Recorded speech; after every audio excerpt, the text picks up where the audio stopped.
Tamaso ma jyotirgamaya mrityurma amritam gamaya. Om Shanti Shanti Shanti. O Mother, take us from unreal to real. Take us from ignorance to bliss. Hold our hand in this journey and take us from death to immortality. Om, peace, peace, peace. Talking about death to immortality. I was just thinking, there are lots of books called Secrets of Death, Art of Dying. You must have heard about all this. Osho himself has written The Secrets, and Vedanta intensively covers. But the beautiful part about Vedanta is, Vedanta says, what happens after we die? This is the question. What happens after we die? Now, first and foremost, Vedanta says, nothing happens. Sorry? You don't die. Right. Wow. Vijay, we are getting left out. And Yogesh is running ahead. Absolutely true. We don't die. So the Vedanta first says you don't die. So what happens after death? It's only the body dies. But the beautiful Vedanta philosophy goes on to add something else. He says you don't die. And he said when you ask this question, what happens after you die?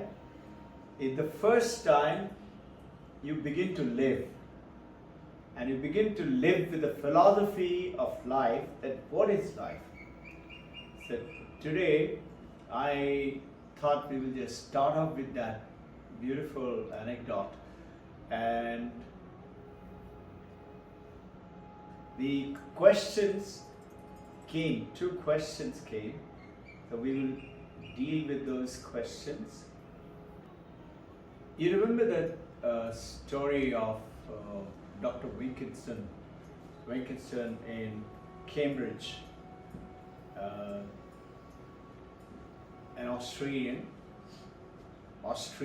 not Australian, and he came out of Cambridge, and as he was talking, I had mentioned it last time, and the more I think about it, the more I reflect upon it, it gives me such a wonderful angle. The more we need to reflect and deeper and deeper. Remember that he saw this, as he looked up, the sun was setting, and he said it loudly. I wonder why our predecessors, the prehistoric people, said, why does the sun rise in the east and sets on the west? So, this is what Wilkinson is saying, Professor Wilkinson. Why did they say that? So the young girl who was a student who was going along, he said, why, Professor? Because it looks like that. So he turned at her and smiled and he said, see, it looks like that. That means the sun appears to rise and set, and sun is stationary. Sun is moving and earth is stationary. What if it was the other way? That means the earth is moving and sun is stationary. How would it look? It will look exactly the same way. So how would it look when you and I see this world around, our family, our people, our property, our body, our mind and thoughts and problems and issues? We think this is the world. This is what it looks like. What would it look like if it was actually only one alone exists and this is all a dream? How would it look like? It will look exactly the same. And with this, I kind of remembered one story. This is a very famous saint. He and his brother, both Sanatan Goswami and Rup Goswami. They were both brothers, both took sannyas, and they were Chaitanya Mahaprabhu way before Paramahansa Ramakrishna, who many of you must be knowing. This Sri Krishna is started off by him. This Krishna consciousness was by him. And in Jagannath temple, where we remember there's a big pillar, and he used to come and stand there and lean onto the pillar with his cheek like that. This is the pillar, and he used to stand like that, is what the Pandits explain. So both of us were seeing that part of the thing, it worn out, that stone, solid stone had worn out, how much he had stood there. So his two disciples, Rup Goswami and Sanatan Goswami. Sanatan Goswami got the message from Chaitanya Mahaprabhu, go to Vrindavan and do your tapasya there. So Sanatan Goswami was leading a perfect monk's life. He would take only one meal a day, and throughout the day was his meditation and practices. And he would take only dried bread, chapati. He would just eat that. And as it was going on, very beautiful devotee, and he didn't waste his time at all. He got one day a vision. The Krishna himself is coming and saying, Sanatan, I'm tired of eating dry chapati. Before eating, he used to offer it to Krishna. He used to offer it to Krishna and then he would eat. You and I should remember that, to do that every time. Whatever we eat, we should offer it and then we start. So he used to do that. The Krishna said, I'm tired of eating dry bread. Why don't you think about something else? Sanatan, he tells to Krishna, listen, you have not understood this monk life. You want to live a life of luxury, then I am not your devotee. I am going to continue to do what I think is correct. Imagine, he's talking to God, Krishna, and saying, actually it happened. He says, I am not going to change buying. I am going to continue to offer you that chapati and I will eat only that chapati. And that also, I think he used to eat one chapati or something like that. Like Durvasa. Durvasa Muni used to eat one chapati made out of grass every day. So, it continued. Poor God, what can he do? He is being offered that. It just so happened a trial was nicely organized by Krishna. So, in the Jamuna, over there, a boat of a businessman was traveling. And they have silt, that sand and thing comes up. So as it was sailing, that boat got stuck in the sand. And whatever effort the businessman did, it wouldn't work. It was stuck. And he was stuck with all his goods, and he was also a Krishna devotee. So he kept praying to Krishna. Krishna, please help me move my boat. I don't know what to do.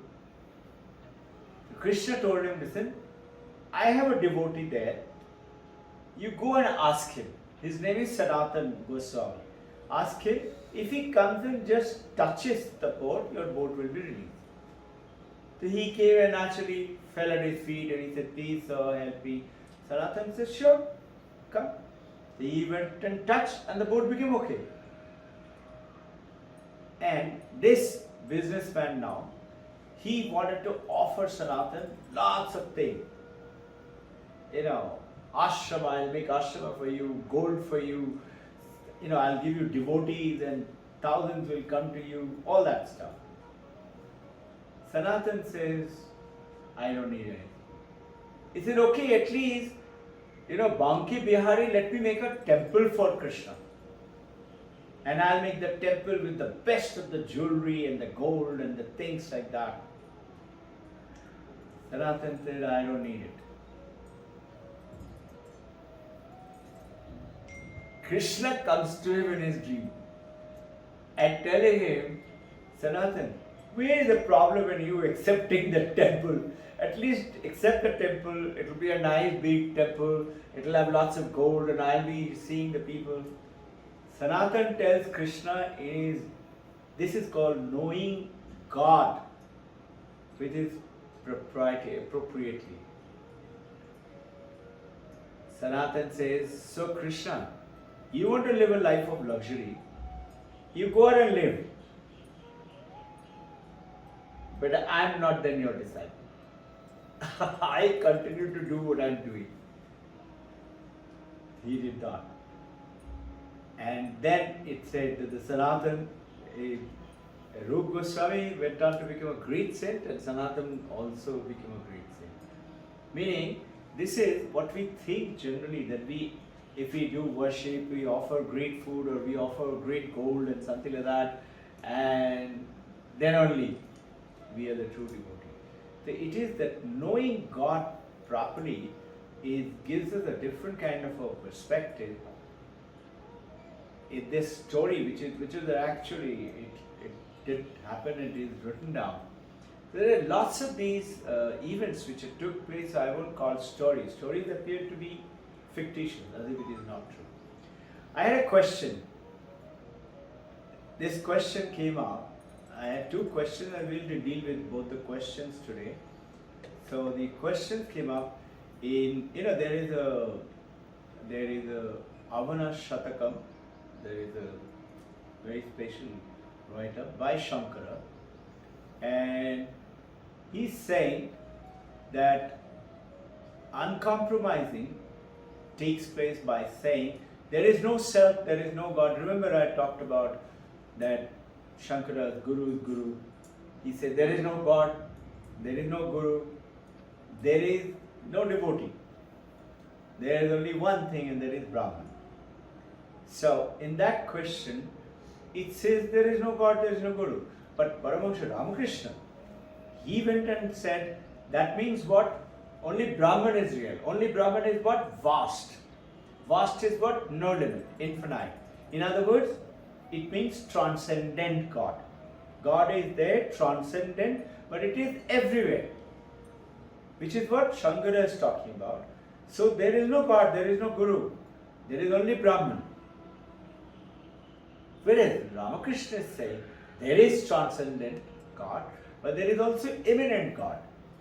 Immanent God is through this life, as we go along, as we proceed, day-to-day activity, like you and me. So remember the other day I explained about Brahman is Nirguna Brahman. That is no attribute, nothing, only Nirguna Brahman, which is what many religions like Islam, Judaism, they worship like that.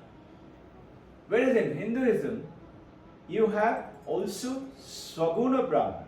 Svaguna Brahman is God with attributes, with, like, what is yours and my attribute?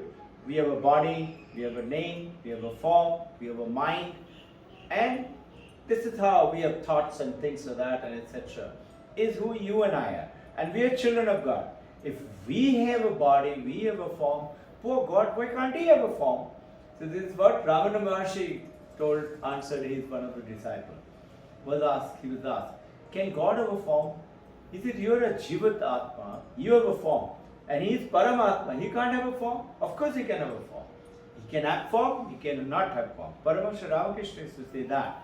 He said that is immanent. Immanent God is, what is Svaguna Brahman? Same as you and me. What is that? God has a body. Which is this body? It's called this infinite, this huge Brahman, this universe. This universe is God's body. And God has a mind. That mind like yours and my mind. It has got all the minds of the world, everybody is put together, called Hiranyagarbha. That is God's mind. So, and Maya. Maya gives you these attributes, various other attributes. So, it is cosmic body, cosmic mind, plus Brahman is Saguna Brahman. Saguna is God. The Godhead, this is how we worship God here with various forms and pictures. And also we worship in the Advaita sense of the way Ashtavakra is talking about in Samhita. Beautiful story. just deviating it. The story is there in this book. Ashtavakra and Janak Maharshi, they both are meditating side by side, Vedantic meditation, right? So, Janak Maharshi doing Vedantic meditation, and he said, Aham Brahmasmi, Aham Brahmasmi, he's saying it continuously.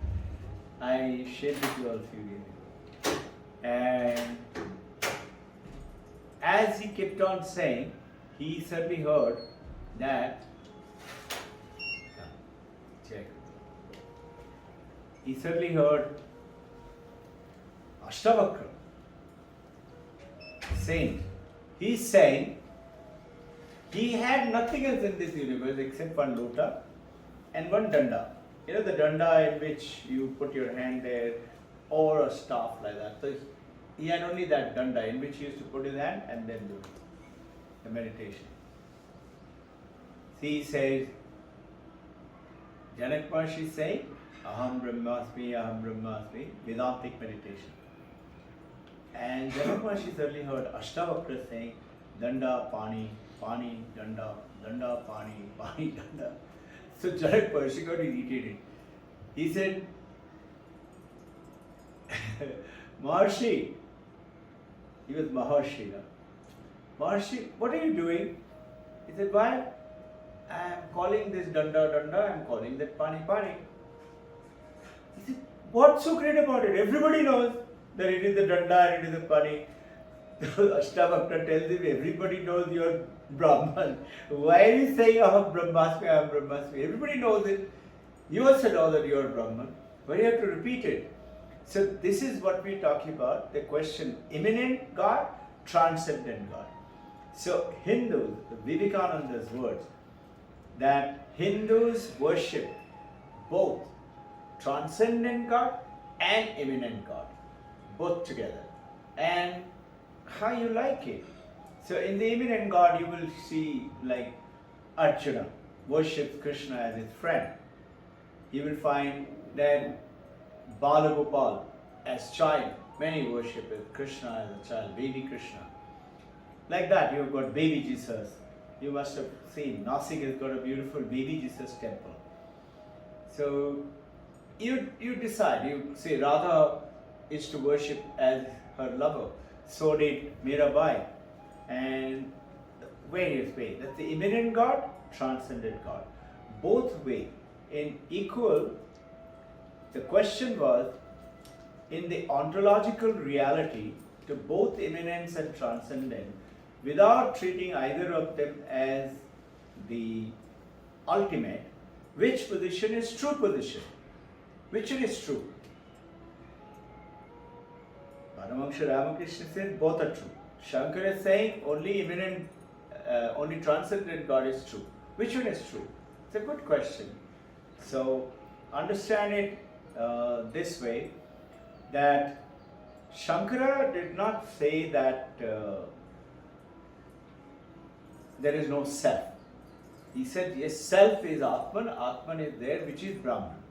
That is what he said. And the immanence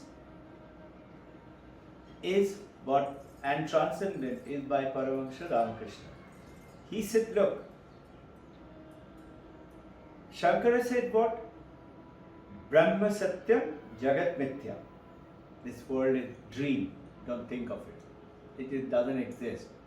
We talked about picture, watching it, the TV frame. TV frame doesn't know what is happening. TV frame is real.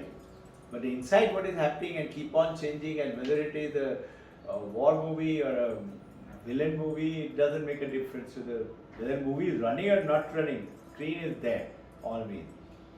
Same way is the transcendent. It's always there. But immanent is talking about space, time, causation, and physicality, the figure, 33 crores. So in Hinduism, as per Vedanta, Saguna Brahman and Nirguna Brahman, both are there. And religion actually, if you look at it, defines God. And as per the the religion traveled by most people in the world, is talking about both together. But Paramahamsa Ramakrishna insisted upon it that Brahma Satyam, Jagat Satyam. After all, you all are tasting it, witnessing it. We are sitting, I need it. If I don't have any body and if it is a dream, why do I need this? To understand through which, and you worship your family, they're real. You have to, the only thing is, now in this Advaita application is that see God in them. When you see God in your grandchild, or in your husband, or your wife, then only you are truly understanding that worshipping the transcendental and Saguna Brahman. This, the moment you say transcendent God, okay, you're actually saying that the God is separate from the universe. And only thing is that one thing is real, everything else is wrong. And whereas the transcendent gone to immanent God, what about the universe itself? How can we just erase it straight away? So the basic thing, universe is not a separate reality than God is. God is, universe also, you also, and the immanent, through this is immanence of the projection. Through all that is a God true, also the transcendent. So God is everywhere, you say, God is everything. So immanent as well as transcendent. Because if you try to look at it the other way, what happens is, if universe is real and God is beyond universe, meaning God is up there in the heaven, you understanding? This is the theistic language in the temple. They say, where is God? God is up there. You will find in US big billboard. You will meet God after death. Meaning, God is not right now here. Vivekananda is saying, God is here, I want to show you God in this clock. Why can't I show you God in the glass of water or in the coffee that you're drinking? I can. And that is the understanding of the true transcendent. Otherwise, what is it? Otherwise, God is separate and away from universe, and universe is separate. That means, just imagine what are you doing? You're limiting God. Meaning, where is God end? Where universe begins. And where universe ends, then God begins. How can that be? This is what is the understanding through that question, that it is, that means this universe is a godless place. There is no God here in this universe. Can you understand this? The true understanding of the this process, question is good. This is a terrible mistake. You cannot have anything in this universe apart from God. And that God is transcendent as the consciousness, everywhere, everything, every moment, every time. Anything that you touch, anything that you do. Food we eat, we offer it to God, and this is what this famous, that stanza that you will find the monks chant before they have their food. So, God does not become a limited being. When you say universe, where it ends, God begins, so God becomes a limited being. God is infinite, unlimited. And God could even then have a Saguna Brahman, is what? God with the body. Whole universe is a body. God with the mind. Hiranyagarbha. What is that mind? Whole mind of all of ours put together is one mind, and that is God's mind. That is why they say, no, that famous film, Hollywood film, I don't know his name, he's a hilarious character. And God suddenly came to him and he said, okay, from today onwards, he happened to say, I'll do a better job than God. Yes, tell me. It's God's favorite idiot. The movie's name is God's favorite idiot. God's favorite idiot. What is that? Movie's name is God's Favorite Idiot. Sorry? The movie's name is, the movie you're referring, the movie's name is God's Famous Idiot. Favorite Idiot. What is that? She said one movie is there. Name of the movie is God's favorite idiots. Right. Thank you. Yes, thank you very much. Very good. And there they're showing that suddenly he started to hear millions of voices and mind and thoughts in his head. And he didn't know what to do with it. It's hilariously prepared, that look, and a dialogue goes on in that film.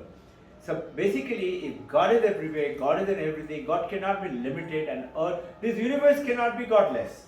So everything is, this is what the understanding with Advaita with Saguna. So going on to continuing, Advaita goes ahead and tells that we already covered that. The ontology. What is ontology? Ontology is being. There are three kinds of philosophy. Epistemology is what the children in the IB school is learning. How do we learn? Why do we learn? What is there to learn? What is the process of learning? It's called epistemology. Ontology is being and ethical manifestation and axiology. Okay, there are three forms of the philosophy in which the whole understanding of the universe in the philosophical language that we go on to take it on. Taking on, assuming that there is a universe. So God is, for us to understand, it is in it, through it, and beyond it, everywhere. It's very simple understanding. That is what is called infinite, vast. Brahman means vast. Vast is what? The moment you put something after vast, I don't know if you've ever thought about it, vast becomes limited. Vast is what? Infinite. But the moment it's a vast ocean, the moment ocean ends, then the vastness of that ocean is gone. Vast country, America, India, vast country. But the moment India finishes and, China begins, vast is gone. But only in Brahman's case, vast is only vast. There is nothing after that. It is infinite. You cannot comprehend it, you cannot put a limit, you cannot put a word. So, basically, the immanent is in and through. In this universe, in you and through. So you notice we say God is in that plant, God is in this table. And God in the language of the Brahman is what? Consciousness is God. Satyam Jnanam Anantam Brahman. Taittiriya Upanishad. Remember? Now all of us are very learned in Vedanta now. Taittiriya Upanishad is saying what? God is consciousness, which is definition, is truth, is existence, and so what is the opposite of God? Opposite of God is the opposite of existence. Because God is existent. What is the opposite of existence? Is not existing. How can that be? Not existing is not existing. So very simple, beautiful logic, and infinite meaning it is always there, eternal. And the moment you do this understanding, you are divine. I just told you a story about Sanatana Goswami. Now, understand the moment you go ahead with the moment you limit God and make it a limited being, that is, universe is separate, God is up in the heaven, there is an element of ignorance. The people who are saying it, very simple, they don't know. So, this is why the other day there was a discussion, both are very famous philosopher, and Sam Harris and Rupert Spira.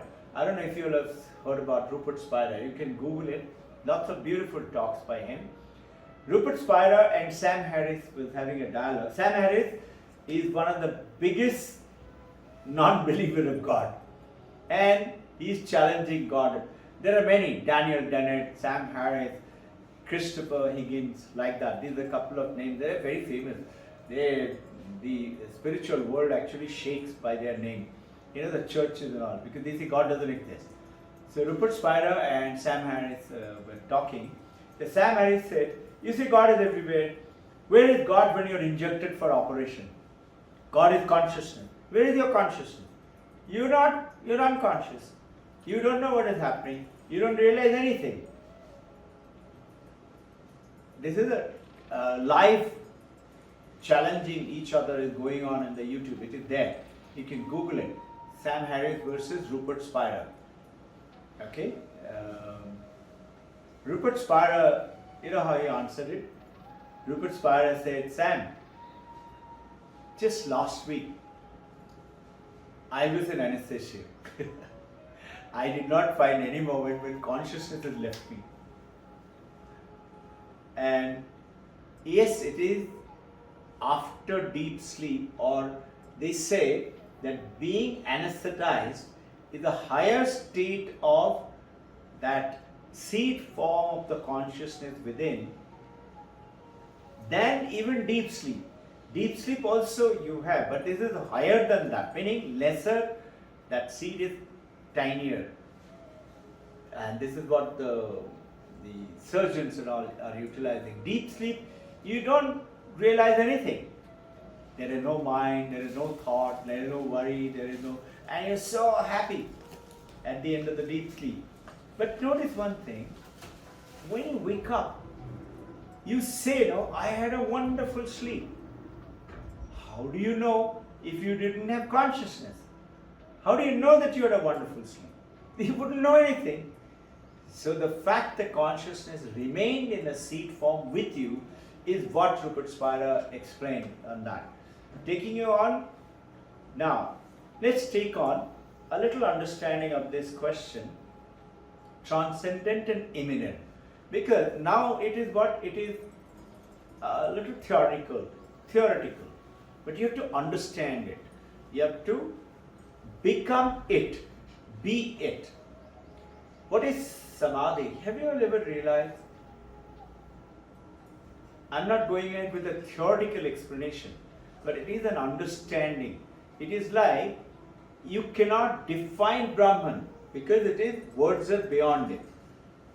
But you can understand Brahman. You can know Brahman.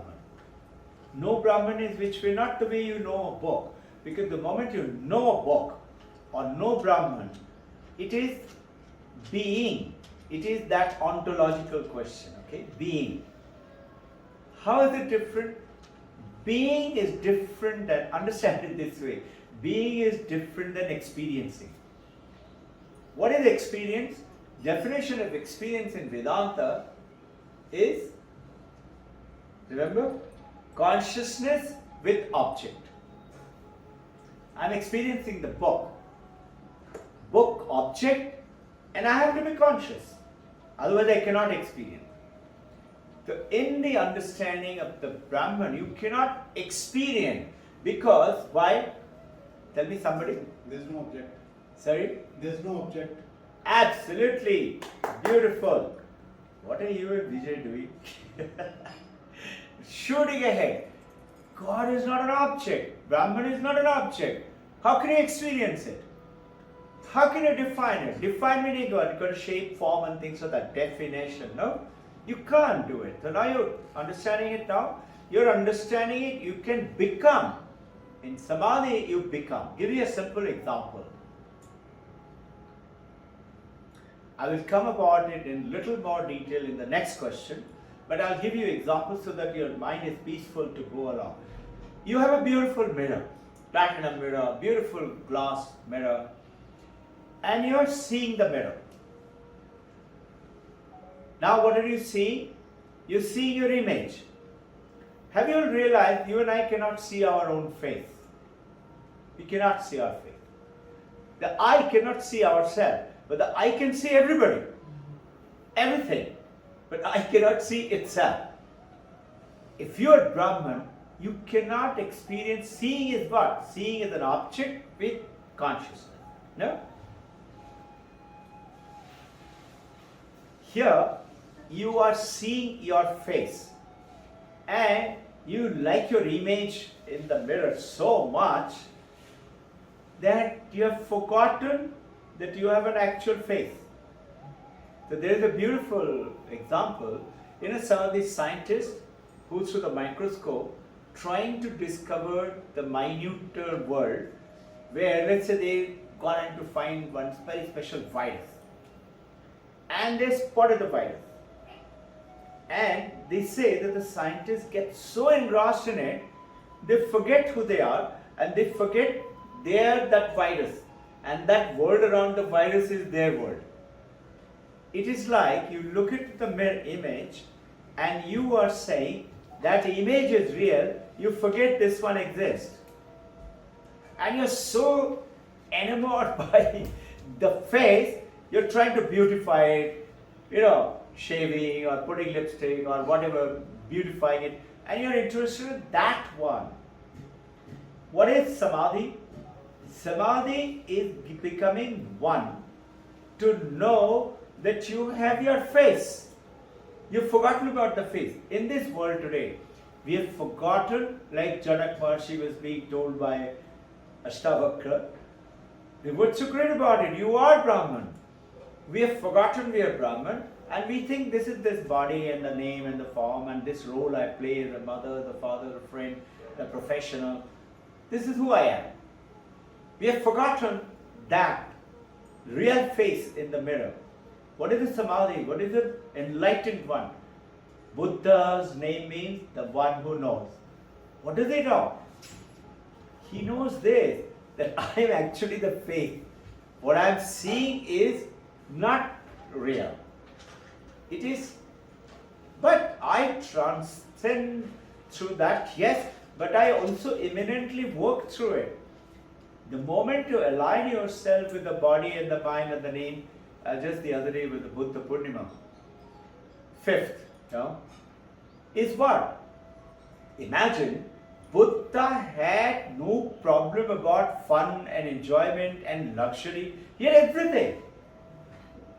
And yet he decided that why are those four people suffering? Let me find out the answer to that. And what did he do? Renounced everything. So look carefully. The moment we take up the journey, like I told you all the story of Sanatan Goswami, sacrifice, sacrifice, sacrifice. And what? Help, help, help. Vivekananda is saying, give, give, keep on giving, and don't look back. Don't think, what will happen to me if I give away everything? We were having a dialogue long time back. And I was on this principle talking. In the morning we spent 5 to 15 minutes of talk. I was telling them, if you notice in the school there is a beautiful thing. If you want something in your life, you give it first, right? On the green area. So, give, give, give. Give whatever you have. Don't worry. You will get abundance in return. So one teacher said, sir, a beggar has come and doing this to me. So I put my hand in the purse, in my pocket, and I find I have only 10 rupees. If I give him 10 rupees, what will I do? So the beautiful answer is not just because of me, because it happened to me also. And it happened to another, Akbar, you remember? Akbar was telling. Akbar is a Muslim gentleman, very good friend. He just stays on the opposite, on the Renaissance, Amar Renaissance. I said to the teacher, you give it. Why are you worried about what happens to me? You're forgetting that there is somebody who is taking care of you all the time, not you. You and I try to think, I'm the one who's taking care of my child. Just think, supposing my son, right? Or I'm the mother and the father, whatever way. And I die. My son won't be looked after. Somebody will look after her or him. No? And he and she will grow up beautifully. And the life that will lead, that would depend on his, her past karma, as per the Vedantic understanding. So, this immanence and ontological understanding is understanding through a dream. I showed you one example of the mirror. Knowing that I am the real face is the mirror example. Now in the dream, you have gone into a dream. In the dream, you got a different body. You got a different mind. You are living in a different place. Your body is there and everything is conjured by your mind. Creating, right? Now when you wake up, supposing it was a dinosaur tiger chasing you, you say, thank God I woken up. But if you got a lottery or if you were eating a wonderful pizza and suddenly woke up and you will say, oh, I should have kept the pizza in the fridge, I would then go back and get that again. If you realize you never relive your dream, unless you get a vision. Vision is different, it is on a different level. How do you know the difference? You don't. You go by a dream is a dream. Simple. And when you have to know whether it is a vision or a dream, you will lead a different kind of life. To start with, even in a joke, not telling a lie. And holding with purity. Holding always, what can I do to you? Have you realized, I was just sharing with Shaldamam today while breakfast, we spend all our life, all our efforts in doing what? Make this one happy. Now, this one happy. You say, no, I do a lot of act of charity to poor people and to family members and all. Yes, I do. But I do it why? Because it makes me feel happy. I do it because I feel great. Do you know, I give him 100 rupees. Because I feel happy. So it is not like there was one very famous Guru Nanak Ji.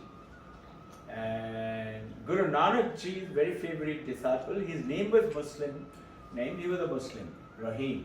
But he became a Sikh. And Rahim was a very famous saintly character. He would, whenever he would give, after morning prayer, he used to give before he would eat himself. And it was known, and lots of people, 80, 100 people will come every day and he used to give it every day. He was rich enough to do that. When he would give, he used to give like this. When he was there, he will look like this. So one of his disciples said, sir, why do you do that? Generally you will give like this, looking into the people and give it to them. You know, how can I? I'm not the giver. It is the supreme divinity. Why Guru is giving? I'm not the giver. So how can I look into it and say, I'm the giver?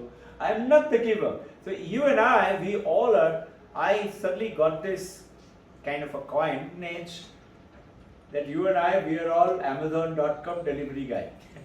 We are just supposed to be carrier. Carrier it and give it. Wherever, whatever role we are playing.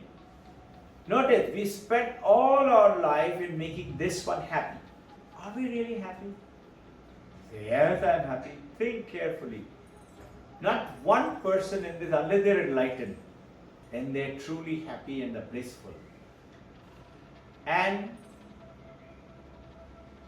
point is here, we are making all our effort to make this one happy.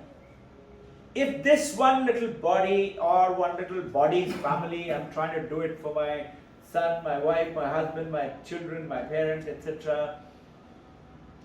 What about those people who, with a unified understanding of Brahman, is one consciousness, is what? One reality, one world, one people. They have different name, body, form. Wherever you see suffering, you and I must help them. In what way? Any way. It may be you don't have any money, but you can write little 2 lines letter and send it to your great aunt. She'll be so thrilled, happiness. You can spend a little time with, let's say, a cancer patient going to die. You can go and spend a little time with him, make them happy, talk to them about the greatness of the world or about he herself or himself. So, try to remove suffering is such a great cause which made Buddha the topmost spiritual leader of the world. Now, he is considered to be the best man ever born. Who's saying it? Swami Vivekananda is saying it. That if there is ever a man who is the perfect man, and mind you, his guru is called Avatar, meaning living God. Like Krishna, like Rama. And yet he didn't say that perfect man and this is my guru. He said it is Buddha. And why did he become such a perfect? Because he didn't want people to suffer. He said, come, I know there are 4 ways because of which you suffer. There are 8-fold paths. I'll show it to you. You will get out of suffering. So one of the monks apparently, somewhere when they were meditating, asked Buddha. He had an injury. They were coming down towards Sarnath and there was a little mountain. The Pandits of Banaras, they became very jealous of Buddha and they wanted to kill him. They made many efforts. I don't know if you all know that. Long time back I talked about it. They went and told Buddha, whatever you go and ask, Buddha never says no. Whatever you want. The Buddha, we have come to know that Banaras need to be purified. It got filled with a lot of people. And he was advocating at that time, don't pray to idols. There is no mind, there is no God. The God is within you. Atma Deepa Bhavo. This was his teaching. Pandits started to losing their business. There is no God. And everybody started to go to, because he is an enlightened master. So he was coming down and from the mountain top, the Pandit, they rolled a stone which was supposed to crush him. The stone shattered in the air, but one tiny bit came and hit on his toe and it created a wound. And one of the great emperor at that time, not Ashoka, another, who gave him his personal physician to stay with him till that heals. And he tried his best, it will not heal. So everybody was asking Buddha, why is it your wound is not healing? And he had to do a lot of walking. Must have been painful. But Buddha never complained. So one day he said, do you know why? In Jataka tales, this is the Buddha's 10,000 stories of his life is there, in which he's saying, on that so-and-so life, I was a white elephant. And the white elephant, the forest caught fire. So I was running. So were all the animals running to get out of the fire. I was also running. When you attain Buddha Sattva, you come to know all your previous birth. So, and it has been written down now as Jataka tales.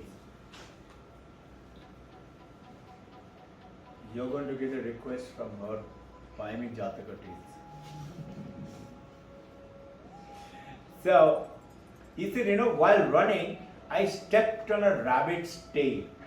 Now, I don't know if you all know, rabbit's tail can be pulled off, but it is not painless pulling off. As you pull it off, only the skin remains. The skin comes up very easily. You will find many people hang it in their car and things like that in the house. It's supposed to bring good luck. Like a horse's shoe, which is supposed to be black horse and of the left behind foot and all that stuff. The people pull out rabbit. This elephant, Buddha said, I stepped on it, it came out. And rabbit said, oof. For that one oof is that one festering. Then you know how powerful it is if you remove other people's suffering.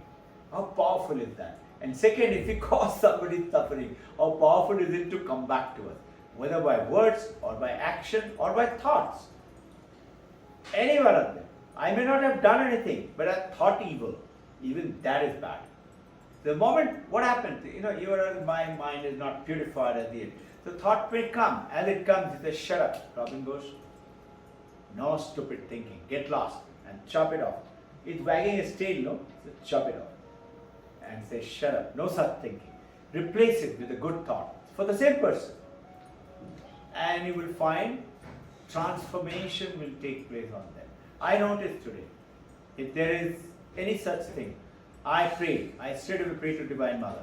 Instantly, immediate effect. It will happen. So, understand it now, going into a dream now. In the dream state, you've gone into the dream.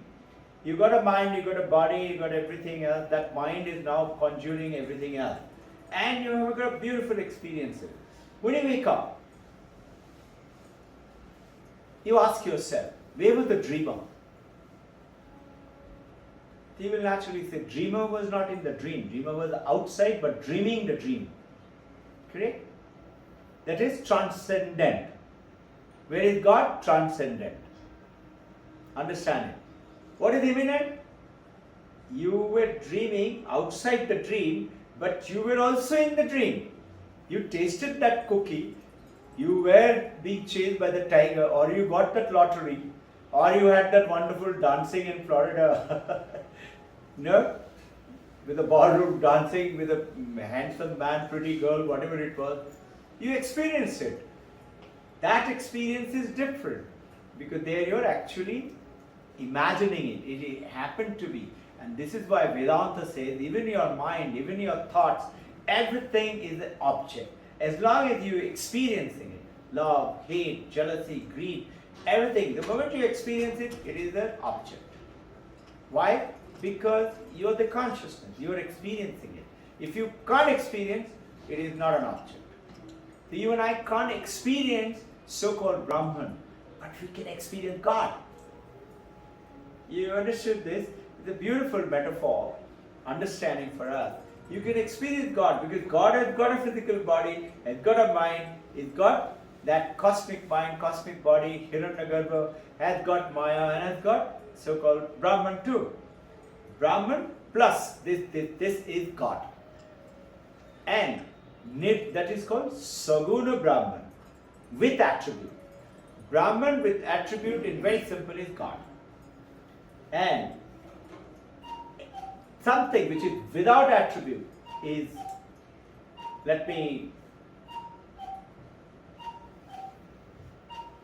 the second question, I'll cover it for 10-15 minutes and then we will start off the meditation, which is, in Ashtavakra Gita,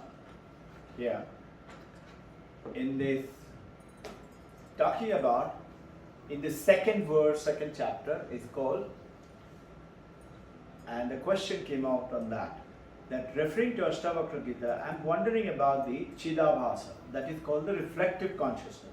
You recollect that diagram? Do you remember the diagram I showed you all? If you all watch, Shraddha ma'am will again show it. Require it? You're all clear, no? The consciousness, which is through the mind becomes like the moon, consciousness is like the sun, is putting the power of the light, the mind, which is like the moon now, gets power and empowers the brain and the five senses to understand the world. And the world comes to us through the five senses. You notice all our senses are always going out. And this is why when you attain oneness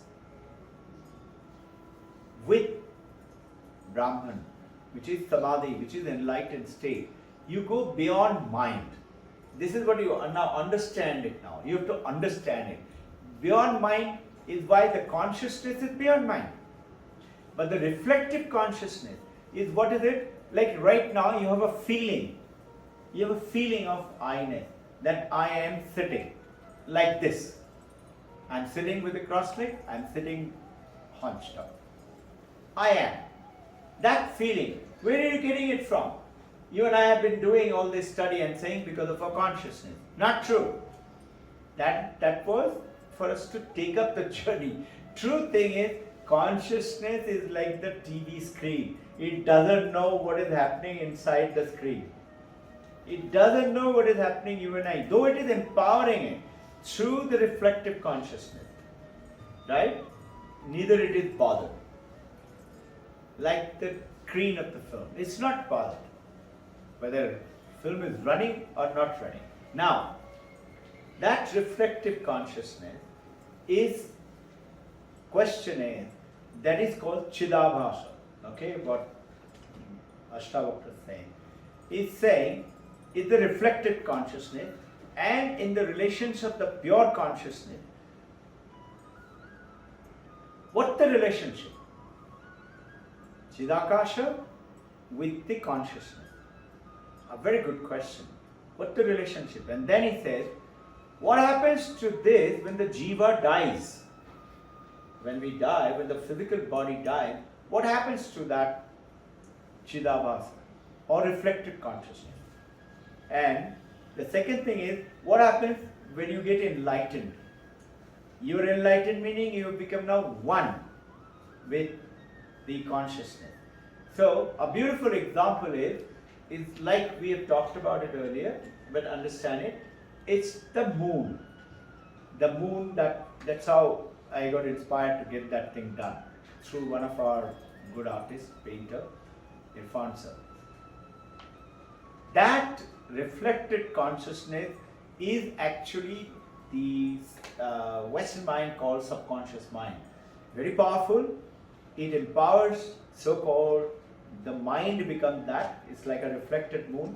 And notice, in a dark night, if you don't have lights, that moon is giving you power to see the world around, right? It is giving the mind power to see the world outside. Through that mind, are you all with me?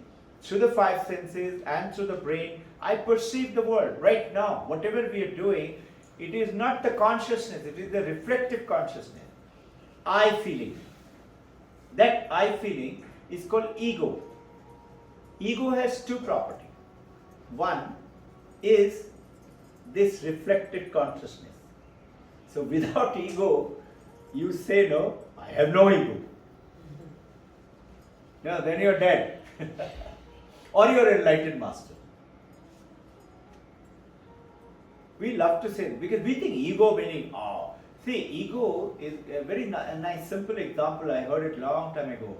Ego is like the skin of a, let's say, you sprout moong dal, no? The moong dal has to have the skin. If you don't have a washed moong dal, cannot be sprouted. The enlightenment can only happen when you got ego. And that ego is like the skin. And the skin, you notice, opens up and it falls off. Sprouted, it is, when you see the sprout come, it falls off. So you'll find many sprouted moong dal where the skin is not there, it is a part of the thing. You eat it, of course, both of them. So that is one ego. And the other ego part function, that is one function. Other function is, as long as we are alive, this is me. This is the ego. So this explanation is given in Drigdishya Viveka. I marked it in the second verse there. And he goes on to say, you understood this, the moonlight example, yeah? So just like the moonlight getting, which is the reflected consciousness, through which you are experiencing the whole world.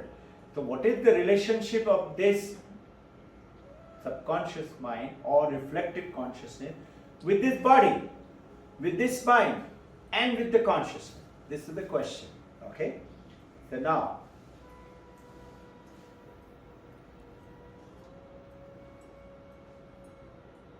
the answer is given in Drigdishya Viveka. Karmajan, Sahajan, Vrantijan. Karmajan is the body. As long as we are alive, as long as we hold a body. Karmajan, because of karma, and we are doing karma, and we have desires, because of desires we want something, and we go and do karma, and we get that. And this is karma, and this is continuous, like a wheel, goes on and round and round. As long as the body is alive, this karmajan will automatically link with the body, with that reflective consciousness, and saying, I am this, or this body is mine. Right?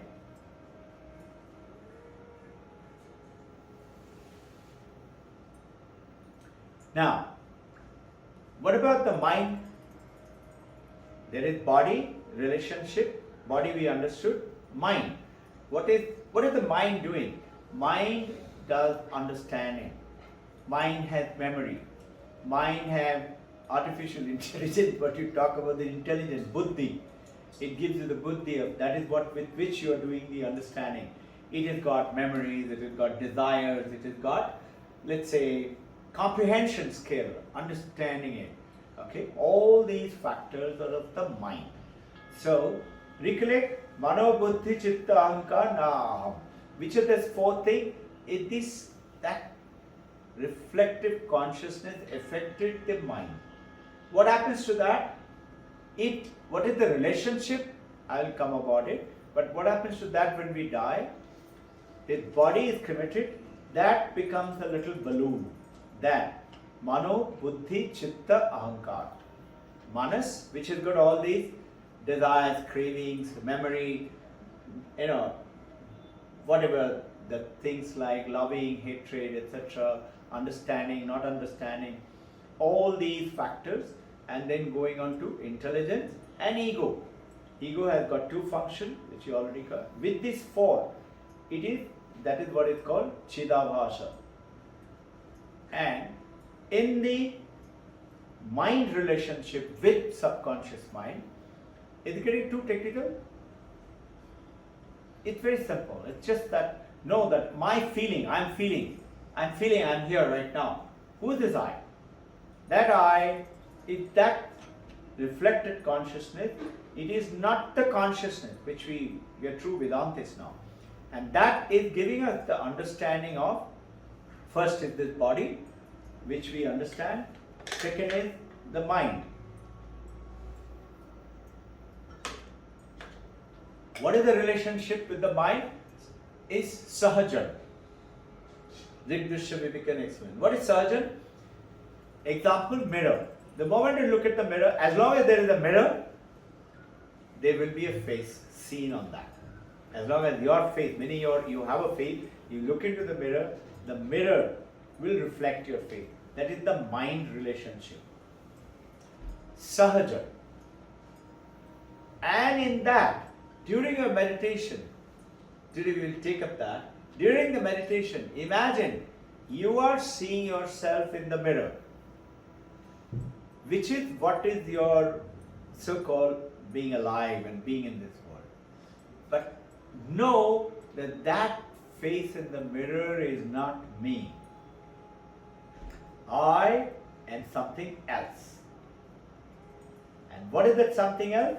We will just come to it. So, remember one thing. If you experience anything, there has to be consciousness, right?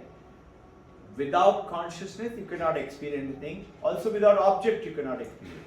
But if you are experiencing an object, whatever you are experiencing, so this mind is also, because you are experiencing it is an object. Now, understood that part, Sahajan, it's very easy. As long as there is moon, we say, no, I often say, how can you say it's a moonlight? There will be full moon very soon, yesterday. And it just went on 5th. Full moon. We never looked at the moon and say, what beautiful sunlight. Moon's light is not its light, it's sun's light, but we never say it. But understand it from Vedantic point of view. Hey, moon has the right to say it's my light. Why? Think, if there was no, understanding, if there was no moon, would there be a moonlight? No. The moon has the right to say. Similarly, your reflective consciousness has the right to say. This is reflective consciousness. But you should know it, that it's not the consciousness. But you will say that what the relationship, and you and I will, with our previous knowledge, as we have been talking all the time, we will say that consciousness, it is the reflection of the consciousness. That's why called reflective consciousness. That is wrong. So what is it? The third answer, Rigdrishya says, Vrantijan. Karmajan, Sahajan, Vrantijan. What is Vrantijan? In Himalayas, Tapliyal Sahib would have been enjoyed this sentence. They say, बेवकूफी की मात्रा है महाराज. बेवकूफी. There is no relationship. There would have been no relationship. All these days we are studying about consciousness, reflective consciousness. Reflective consciousness has got no relationship with consciousness. So Vedanta says, wait. You are the consciousness. You have relationship with reflective consciousness. Reflective consciousness has no relationship with you. Consciousness because of which the reflective consciousness is there. You are the consciousness. So what is your relationship with the consciousness? Which is through the reflective? Brantijan. It's just an error. There is none. But you are the consciousness. So you have reflective consciousness. And you use to experience this world through that reflective consciousness and the mind and the body. So now what is happening? You are knowing it. When you are looking into the mirror, you are seeing this face, which is the reflective consciousness, which is the reflection from the mirror. But no, don't, like the scientist, forget about him and he is looking at that microbe and he's saying, I am that microbe and that is the world. And he's trying to discover. Don't forget about it. You and I tend to do that while watching a movie. Sometimes it is too engrossing and you get tense when there is a fighting scene going on. You are in that scene now. And this is what is happening to all of us today. So here you know that you are detached from it. You are not in it. You know? The beautiful sentence in it says, Drigevanata Dishyate. So,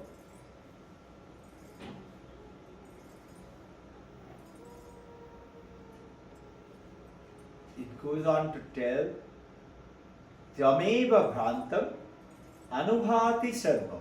When you shine, when the consciousness shines, you Anubhati Sarvam, you experience the whole world. Tameva Bhantam Anubhati Sarvam. Tasya Bhatam Sarvam Idam Vibhati. The moment you shine, the whole world shines.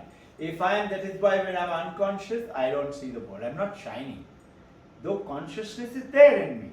I am in deep sleep. I am not realizing what is happening around. I hope this makes it. There is a beautiful, I created some pictures. I put it on the slide. Those of you who would like to see it later. There's a beautiful story, a comic actually, cartoon. They're showing a Dracula has come out of the box. And the Dracula, he saw suddenly somebody like me standing there in a full moonlight and going to come and eat and walking like that. In the cartoon they're showing, going to suck his blood. And this man said, wait, Sir Dracula. And Dracula then, whoa. He said, wait, let me make you understand something. He said, whoa. He said, see, this moonlight, what you see, is not the moonlight. And let me explain to you, this is how sun works, this is how the earth, and this is we are in the earth, but this moonlight is actually sun's light through the moon coming to you. And the moment he realizes this is sunlight, he bursts into flame. This is the cartoon, which goes on to say something about the moonlight. Now, what is the advantage of the reflective consciousness in the mirror? There is an advantage. You know what is it? You see yourself. Yourself is what? The image. You see the image. In your consciousness, you can't see yourself. But you can know yourself. You can become the consciousness. That's called being, Aham Brahmasmi. And that's the relationship when you say God and I, we are one. That's the relationship what you say. This is what? Tameva Bhranta Anubhati Sarva. Tasya Bhata Sarva Vidam Vivati. There is another poem which we used to often talk about, and that is what is called Jivan Mukti. You attain liberation while living. But notice something. Paramahansa, Buddha, Jesus Christ, they realized themselves. They didn't give up their body. They didn't run away. To recollect that story, 3 enlightened masters climbed up the wall. First one saw the wall and something fantastic. He said, whoa, whoa, whoa, wow, wow, and he jumped in there. He's one of the enlightened master. He wants to be there, go to the Himalayas and mountain and caves and keep on enjoying himself. Another one who sees it, second one, with the help of the third one, climbs up. He also sees, he also jumps in. The third one, he sees it. He also enjoys. But as he was about to jump in, he said, wait, what happened to my villager friend?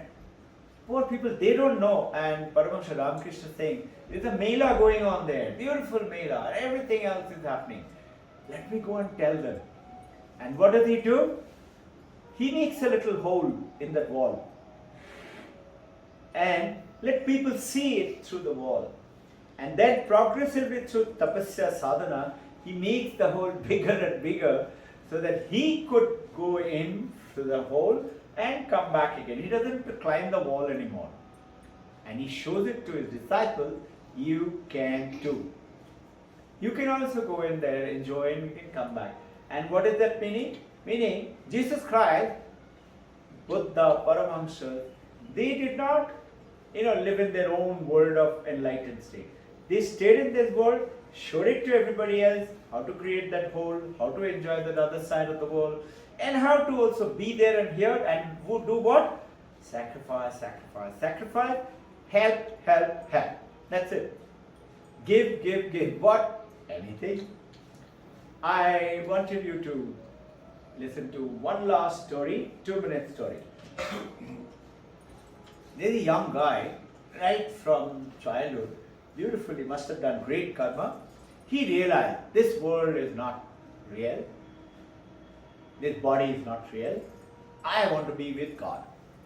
So he searches around and finds a very good monk, a great saint, and he goes to his ashrama, and the saint is naturally training him. And he said, first you sweep the floor. Some of you may have heard this story before from me. So he is sweeping, 30 days gone. When are you going to teach me meditation, Maharaj? He said, wait. He said, sir, I spent 30 days. Okay, you spent 30 days. Now you go to the vegetable section, start cutting vegetables for everybody in the ashram. He does that. After some time he comes back. He says, when are you going to teach me, sir? When am I going to see God? He said, wait. 30 days are over. That is now 60 days. Okay, you now take care of the cows. He started taking care of the cow. Another 30 days gone. He said, now what do? I still haven't gone. I think you are a fraud. You are not good for anything. I am not going to do this. I am going to go myself and go into the forest and all by myself I am going to attain. So, he takes his Robbin Vastra and one kamandal and he marches up. Guru can't leave him. Guru said, wait. A true Guru will not let go of the disciple. He said, come, I'll come with you. I'll come and show you where to make your ashram and things like that. So, from there he goes on in the forest somewhere. He finds a nice place under a tree and he said, okay. And he helps him to build a hut with the villagers' help and he lives there. After 2-3 days, in a morning after his bath and all that, he had one Kaupin Vastra, 2 Kaupin Vastra and one Kamandu. And he would beg, go to the village and get whatever he gets one time in a day, he will eat. And if he didn't get any food, it's okay, he would fast. He was doing very spiritually practice, very seriously. Now what happened, one day he suddenly found that one rat has come and eaten up Kaupin Vastra. He said, God, what is this? I got only 2 Kaupin Vastra. You've eaten up that also through the rat? He goes to the village and tells them, see, this is what has happened. I need to wash my Kaupin Vastra and wear another one. So they said, okay, we'll give you one. So they made another one and gave it to him. Again he came back. And after a few days, now he found that the rat has made even worse mess out of that Kaupin Vastra. Now he said, no, how can I keep going back? He's feeling bad. But then he realized, what am I going to do? I have to go there only. Whatever God gives me through the villagers is what I have to live by. He again goes, the villagers said, listen, how long are you going to keep coming? And how long are we going to keep on supplying you with Kaupin Vastra? Why don't you do one thing? You take a cat with you. The cat will take care of your rat. He carried the cat lovingly. Now, Cat ate a few days the rats and all that. And the cat now becoming hungry and no rat. He's doing mew mew, and he says, I can't concentrate in meditation. This cat is, making sound, and my heart is flowing away. He goes to the village and gets some milk, and start every day along with begging. He said, please give us some milk for the cat. So villagers giving. After a while, villagers saying, how long are we going to keep on giving you milk? He said, then what am I going to do? I live because of you all.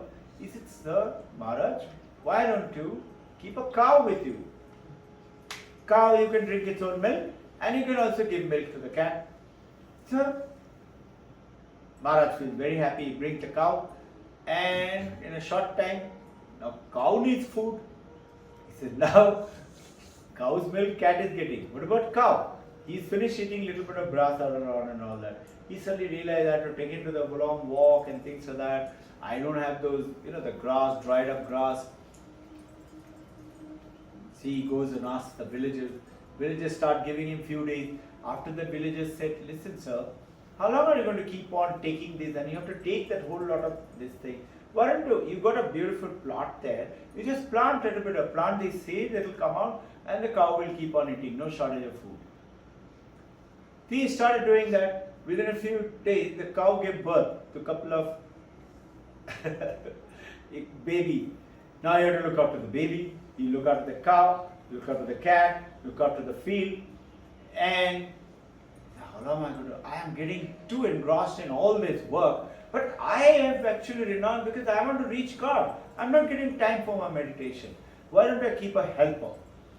Helper will help, and whatever milk I'm getting, I'll sell that milk, and whatever grass I'm getting extra, I'll sell that, and with that money, I'll be able to pay to this guy.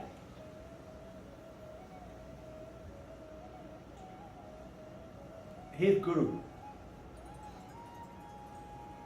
he one day said, let me go and see how's my disciple doing.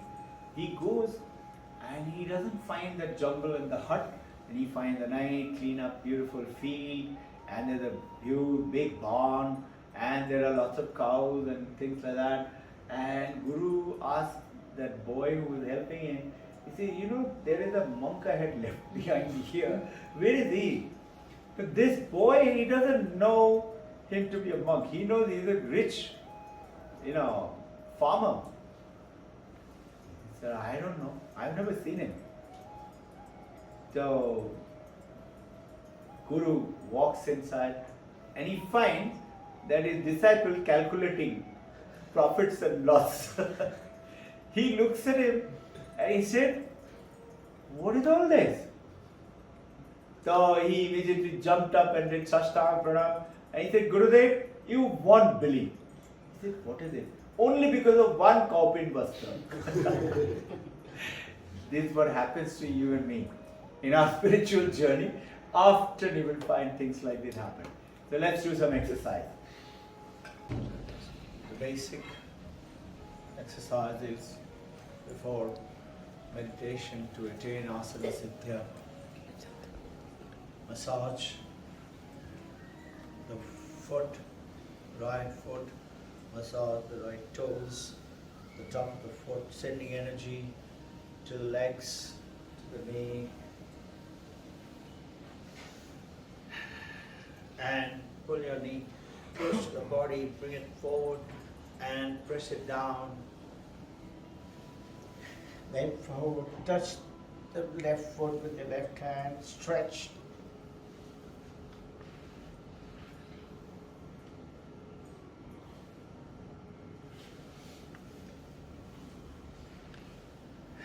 Slowly, no jerky motion, right foot extended, left close to the body, massage the calf, the foot, the bottom of the foot, the top of the foot, massage the toes, sending energy, healing, protecting ankle and the legs, the knee and the upper part. Stretch, pull it towards you and bring the upper body forward, feel the pressure, the the lower of the back, and stretch forward, touch the toe.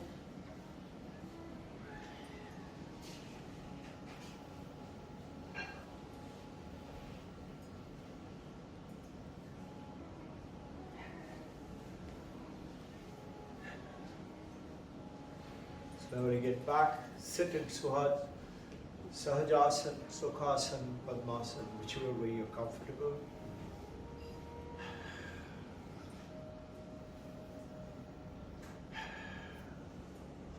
We'll start with a Hamsa breathing, and then we'll do an Advaitic meditation for 15 minutes. In between Hamsa, we'll do an Omkar. In the Hamsa, breathing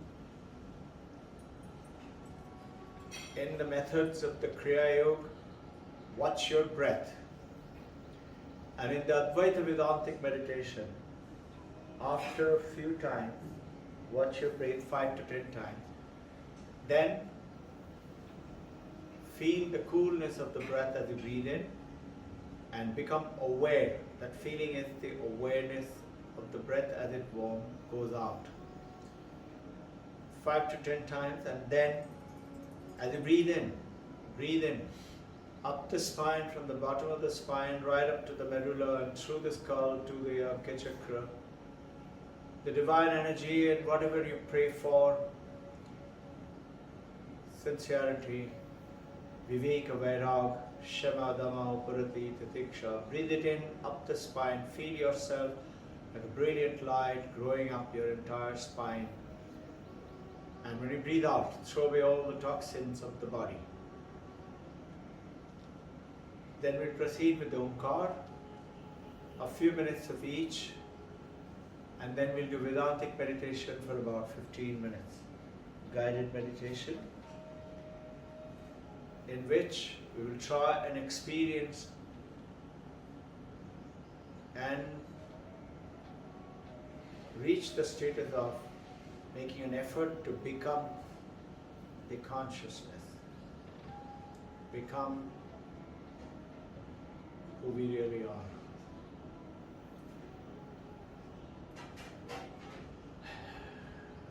Breathing in,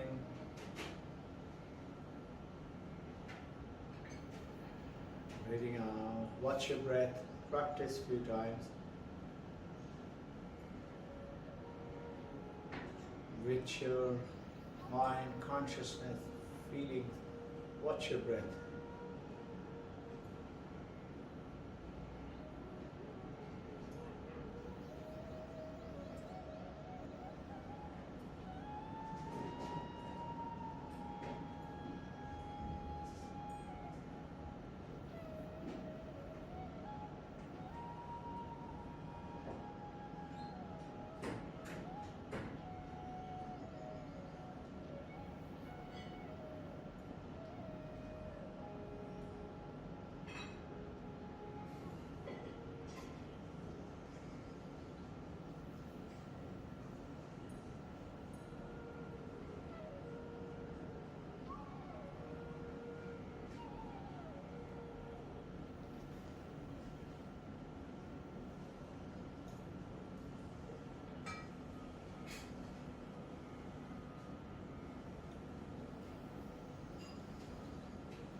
Witness yourself as you breathe in, you're glowing entire forehead, and the breath,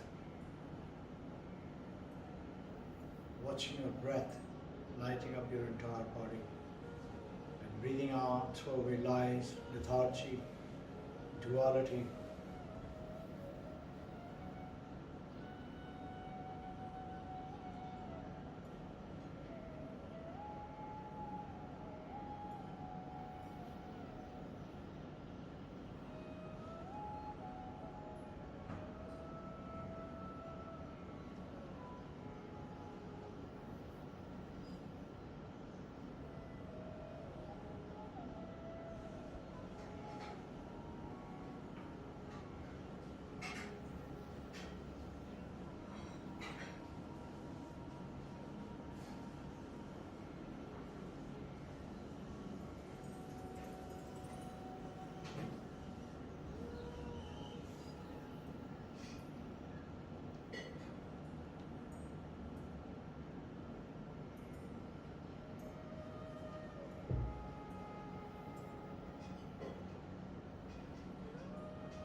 shift with the sound of the bell, from watching the breath to feeling the coolness as you breathe in.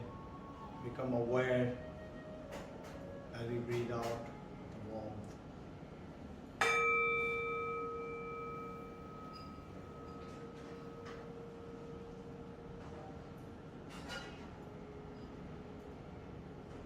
Becoming aware. This awareness is the reflective consciousness. It is like the moon receiving the light from the sun.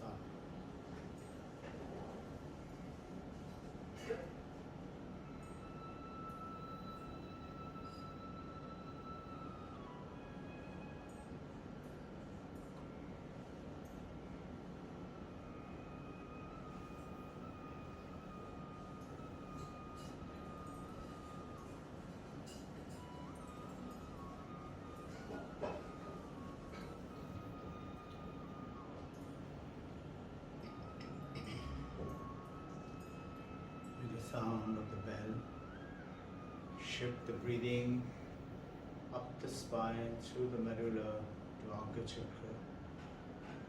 Without pausing, without omkar, just breathe it down. Breathing in, love, harmony, love for God, love for everyone.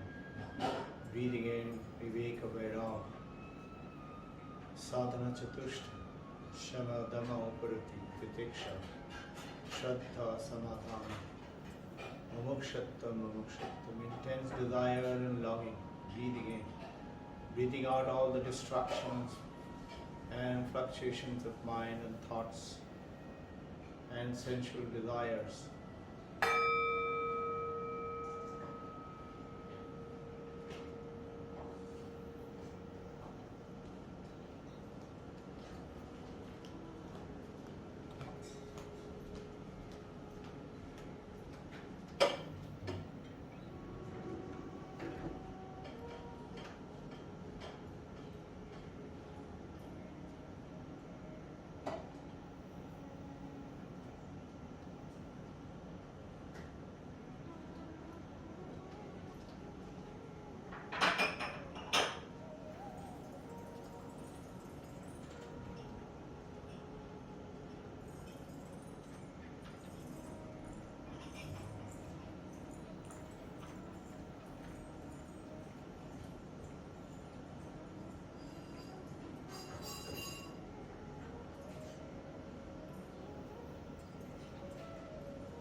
Gentle breathing, not the act of forcible long breathing.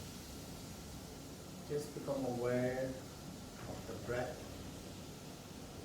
up the spine, carrying brilliant light of the energy of the God consciousness within consciousness and from the universe outside. The God within, the Brahman within, the God without, the Brahman without. That consciousness aligning with everyone, whoever is present in this room, not present, that one consciousness.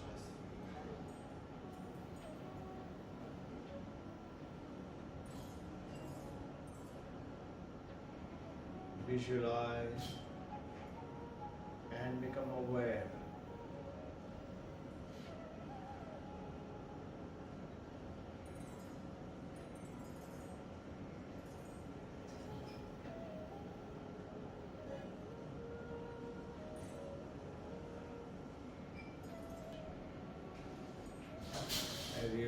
listen to the Omkar, silently chanting within.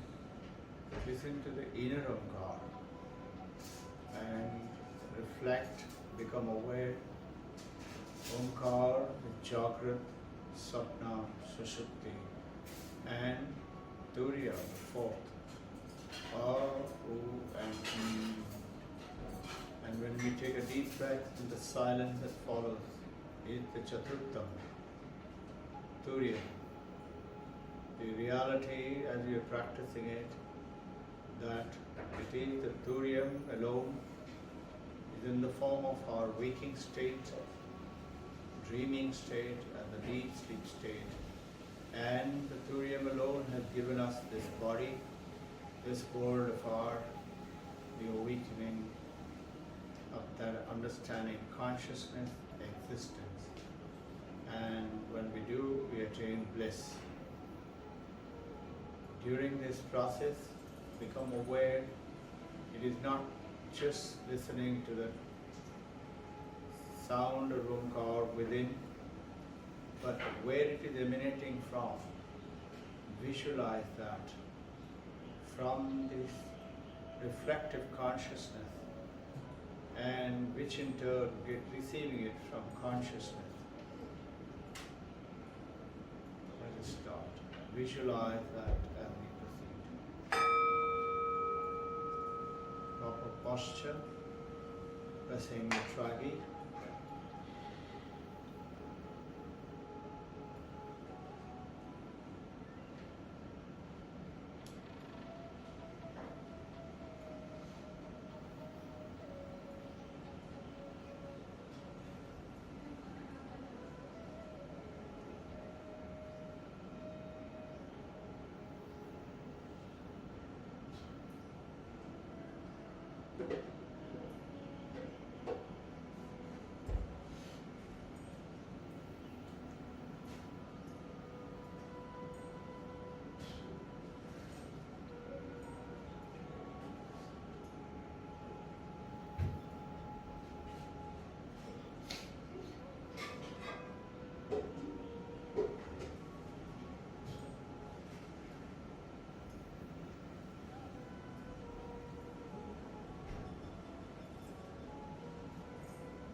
The loud sound, Omkar that you hear within,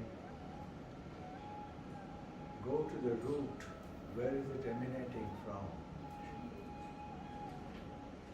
You will hear infinite Omkar, Pranavattvani.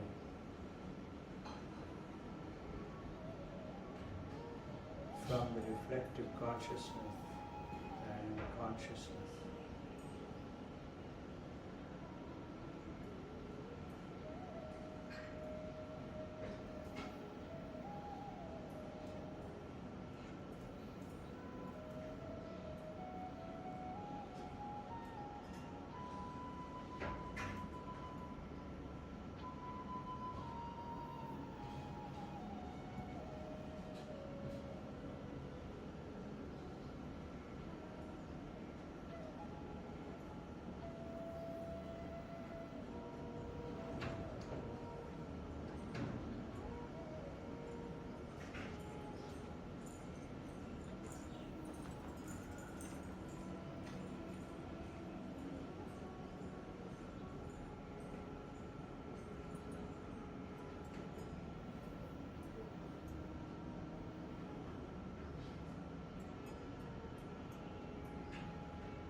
That consciousness, Brahman, empowering the reflective consciousness, empowering all five senses in the brain, witness the world, but I am that consciousness. This body, mind, is not I.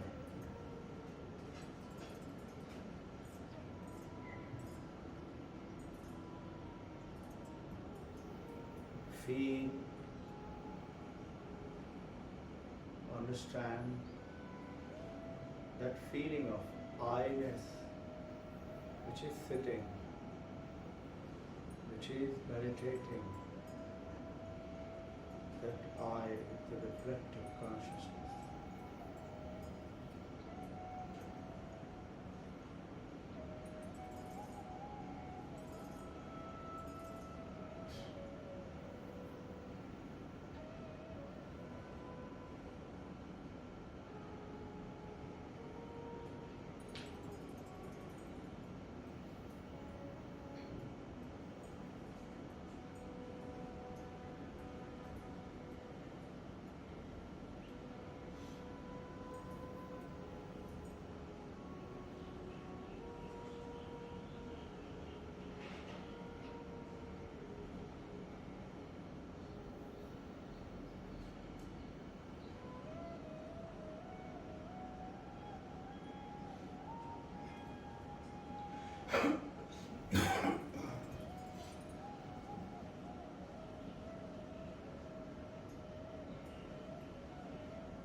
When you hear the sound, go to the source of the sound.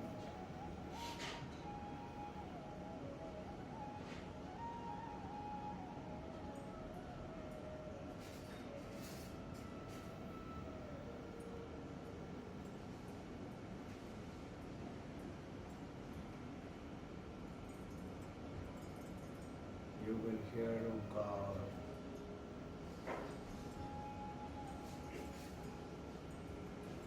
In many forms.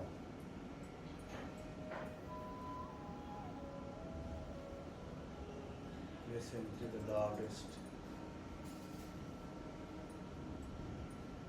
and then the softest.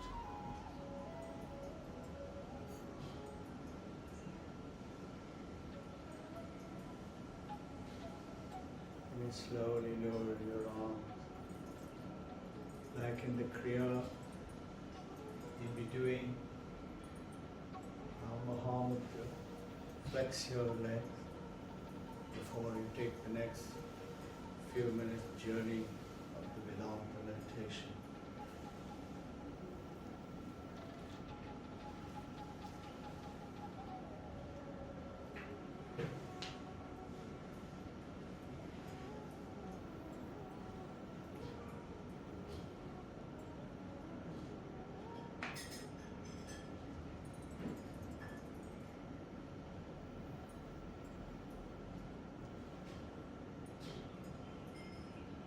Start off by the Vedanta meditation.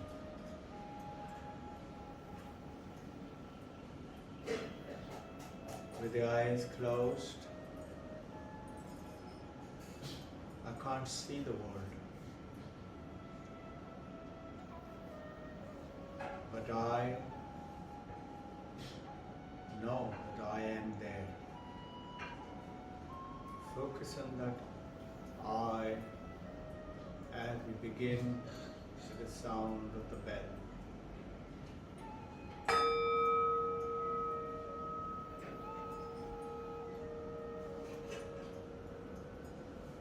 It is a reflective consciousness, the small I, empowered by the big I, big self, through the brain, through the mind, through the senses. Listen to that bell, the sound of the bell. The world out there with my eyes closed is dark.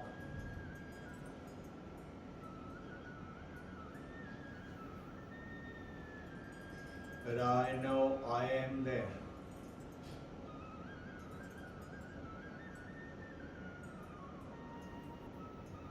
This I is eternal, always there. It was with me when I was a baby, when I grew up through the teenage. I remained as I through the adulthood, through the growth.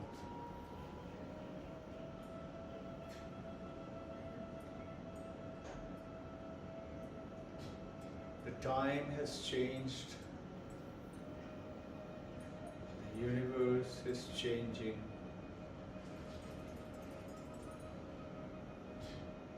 But I remain.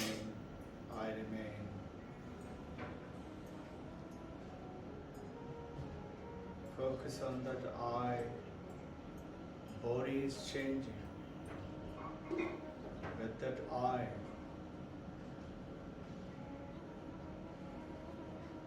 that reflective consciousness is the image in the mirror. I see that image, that I is experiencing the world. Face, body, mind is changing. Intellect, memory, ego is changing. But I remain constant.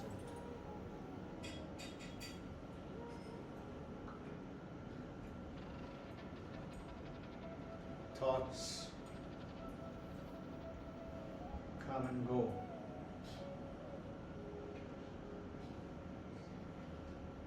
But I remain.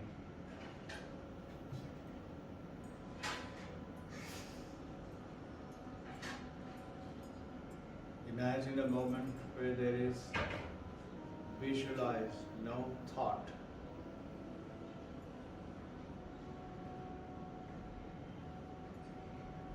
I have remained.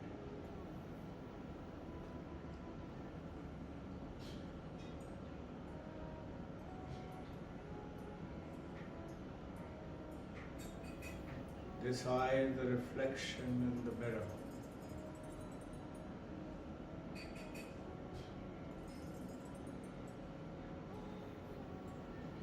And I have forgotten. There is a real face. There is the consciousness. The real face,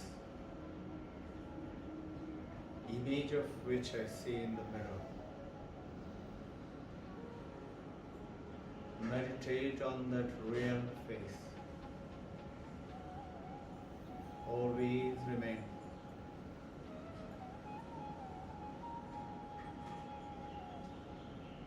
Same consciousness,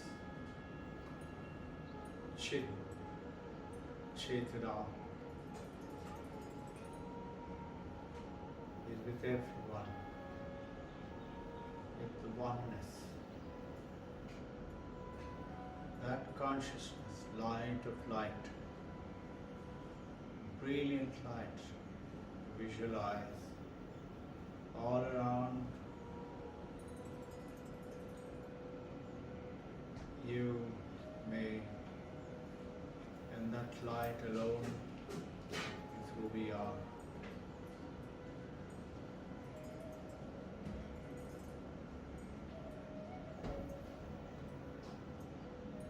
Imagine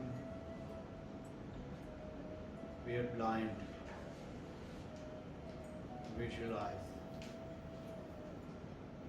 I can't see the world. But I have remained. That reflective consciousness, small I, empowered by the big I, big self.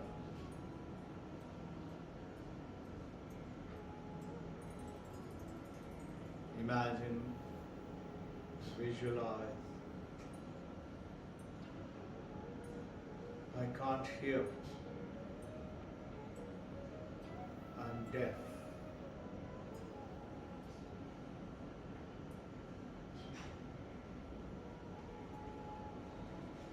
I am there. His body is what can't experience.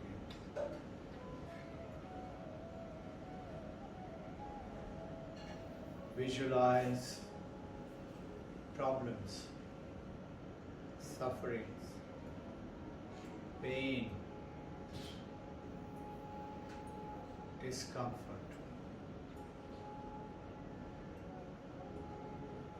Is experienced by who? By the mind. But I remain unattached, untouched. I am aware of the pain of the mind, but I am beyond the mind.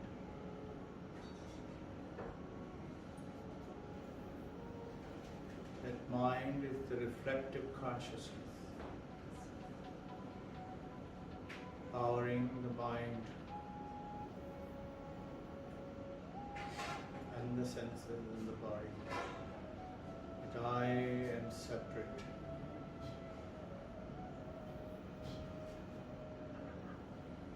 Visualize behind the image.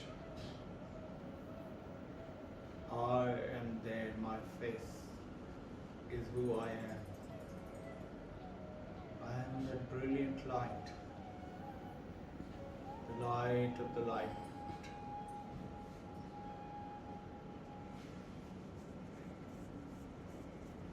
Body is changing. Mind is changing. Body will die.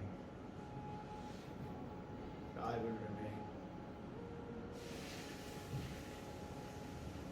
Vedanta begins when I'm aware of physical body's death, but I remain fearless. I am not the body. I'm neither the mind.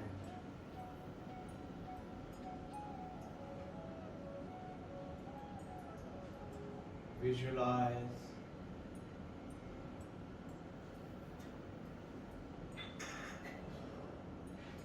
the screen of the movie, of the television.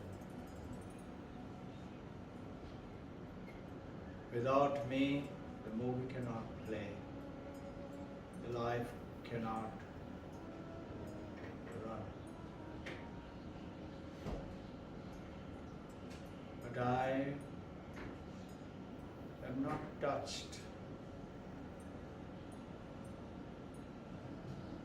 by what is in the movie or the players in the movie, the heroes and villains and heroines. I remain detached and beyond.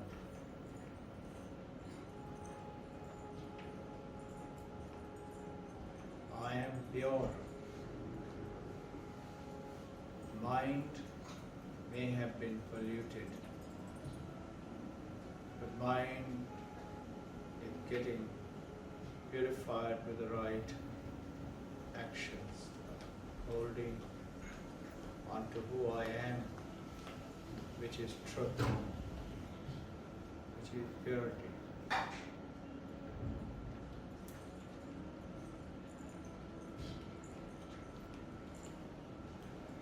Visualize the light all around. I am the light. Visualize beyond this earth, in the galaxies, in the stars and the planets.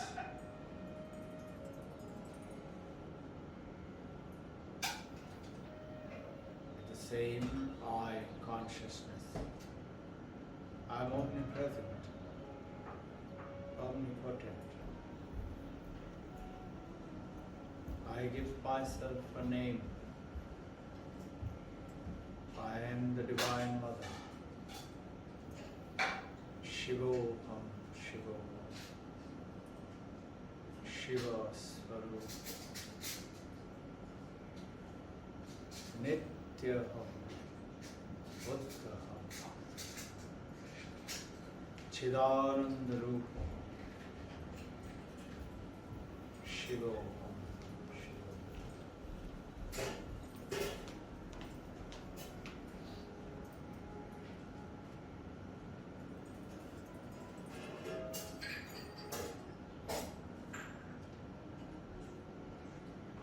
I experience through the mind the joys and sorrows. But I look at it and I am not touched. So I remain calm as I am the light. I am the light who is lighting the sorrow through the mind. On the joy, I remain detached, like the sunlight falling on dirty something on the road. Sunlight doesn't get dirty, or the wine or the holy water.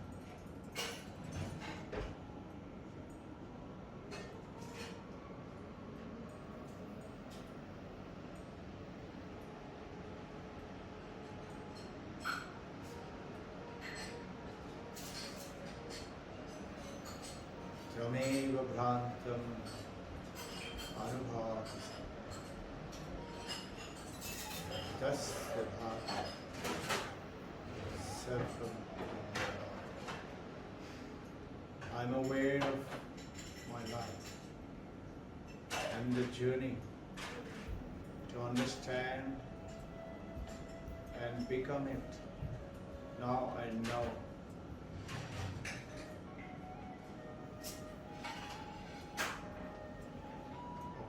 Existence.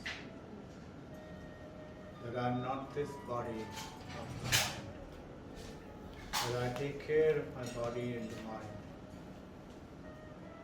I heal it. I protect it.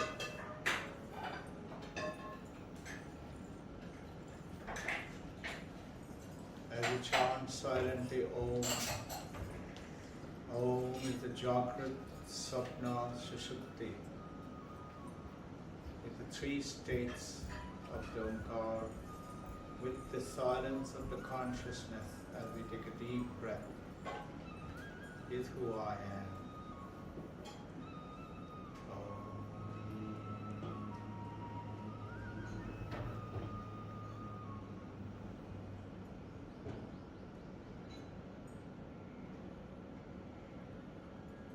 Silence.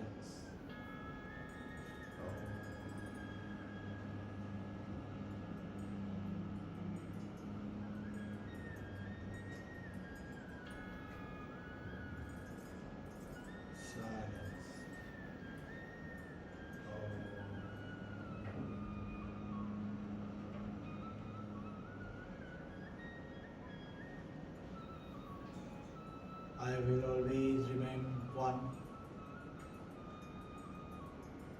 without detaching myself with a name and a form and function, because I now know I'm aware. Rub your palm when you're ready. You may open your eyes or stay closed for a while. Enjoy the bliss of the I-ness.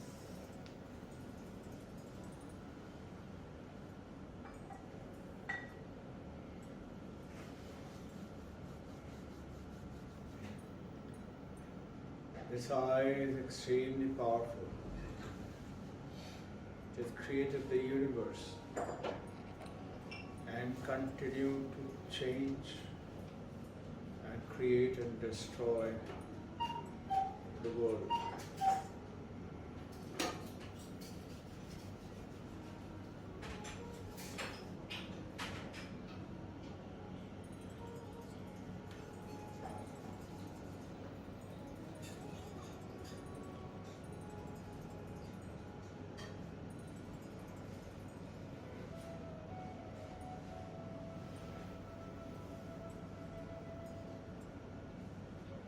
pranam to each one of you, the Brahman living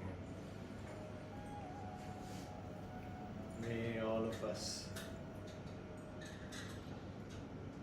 travel and become that and enjoy the journey.